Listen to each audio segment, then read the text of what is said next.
Thank you, as always. Now, John Knutkin is a small research analyst in Portland, Oregon. Steve Cohen runs one of the biggest and most successful hedge funds on the East Coast. What do they have in common? Well, they are both among the people being looked at in the insider trading investigation by the Justice Department.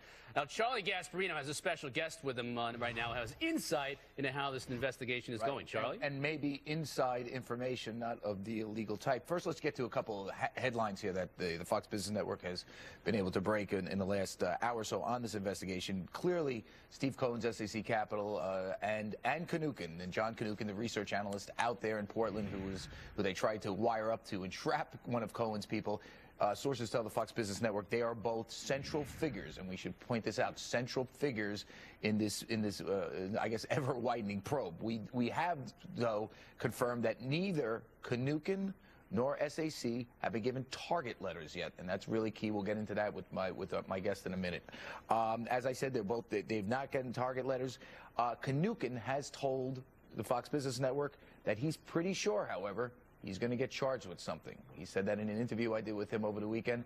So obviously he thinks that the hammer's about to come down on, at least on him. He thinks it'll be a technicality. He does say that he is not guilty of insider trading. So that's where we are right now in the investigation. Both of these players are targets. And neither of them have gotten target. Both these players are the focus, and neither of them have gotten target letters. To kind of unpack this a little bit, I want to bring back Mark Rossini, the former FBI agent, as of a couple of years ago, who knows a thing or two about target letters. Let me ask you this. I mean, what's really interesting, you saw what we wrote over the weekend. Right, you see what's I have it right here in front of me. What we've been saying for weeks now, that Steve Cohen is a primary, I guess, a person of high interest of the SEC in this insider trading investigation, and so is Knutkin. Right. You know, let's talk about Knutkin. Isn't it pretty interesting that he's telling people he's likely to have done something wrong? At least telling me. That was an exclusive interview. Well, okay, I just think it's highly unusual that he said that, but I'm just trying to figure out in what context he said it in. What is he actually driving at when he said, I'm guilty of something? Well, he believes that they're going to look hard enough and they're going to find something. I'm just asking you, as a guy that's brought in witnesses, do they generally go public and tell people they're guilty of something? What's his angle on it? I don't know what his angle is, and it's unusual. I never had it before. I mean, as I said last week, him going on your show the other week was highly unusual, in my opinion. What does it usually mean? Does it mean he's getting out ahead of the charges, maybe? With him, I really don't know, and I don't want to make a judgment as to what's going on in his mind. But I just find it unusual that he said that to you.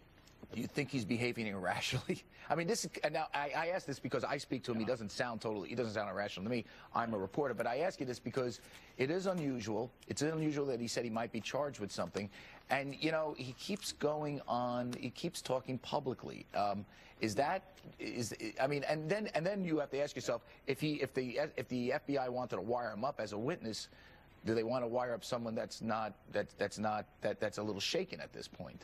Well, I don't want to pass a judgment on his mental state or anything like that. That's not my place in the world to do that.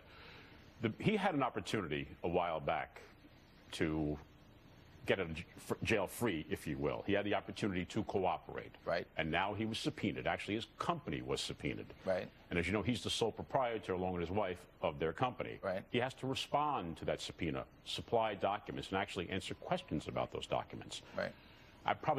Maybe he feels that somewhere in those documents there'll be something that will incriminate him, whether it's a regulatory issue or some other activity. But can't pass judgment on anybody until... Right.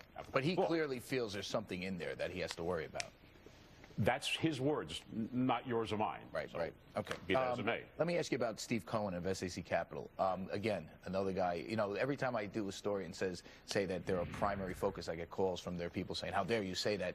I mean, am I missing something here? Well, no. And look, and they have every right to call you because, as I said yesterday on Tracy Burgess' show, someone may or may not be guilty of any sort of crime. The government gives out subpoenas because it's it's investigating. And that should not be an indictment. But of course, they have not been charged. But isn't it pretty clear that this is the big fish they're looking at, and they're trying to get Knutkin to basically entrap his company? Well, based upon what has been publicly available, what's been reported, I think it's safe to assume that they are looking at. But what you know about the Justice Department and how they operate. Right. I mean, doesn't it make sense they want someone of this caliber? I'm not saying he did anything wrong. Doesn't it make sense that this is how they're going to make their bones on this investigation? They built it up a little too much not to, like, swing for the fences here. Yeah, but then what you're doing is you're putting on a personal, almost vendetta type of action on their part. No, if there's a wrongdoing, and they are guilty of wrongdoing, and have every right to be investigated and brought to justice. I don't think there's a grandstanding thing here. You don't think he's a target? Well, Charlie, I mean... Give me your opinion, your expert opinion. My opinion is that he or his company perhaps is a target, but the government is looking at the company and their actions. Primary focus? I don't know if that's hard. I think it's hard to say. I don't want to go there and accuse anybody and have that stock be affected, have those people out of work. I don't want to do that. Fair enough. Okay, just to reiterate the headlines, guys, neither Cohen nor Knukin tells the Fox Business Network that neither of them have gotten target letters. They are what we understand among the primary focuses of this investigation. Guys, back to you. Thanks, Charlie. Really trying to nail down Rossini there. Yeah, appreciate the work, though. Yeah. Very, very elusive. We'll get to it. Thanks, Charlie. Thanks, Mark. All right, go.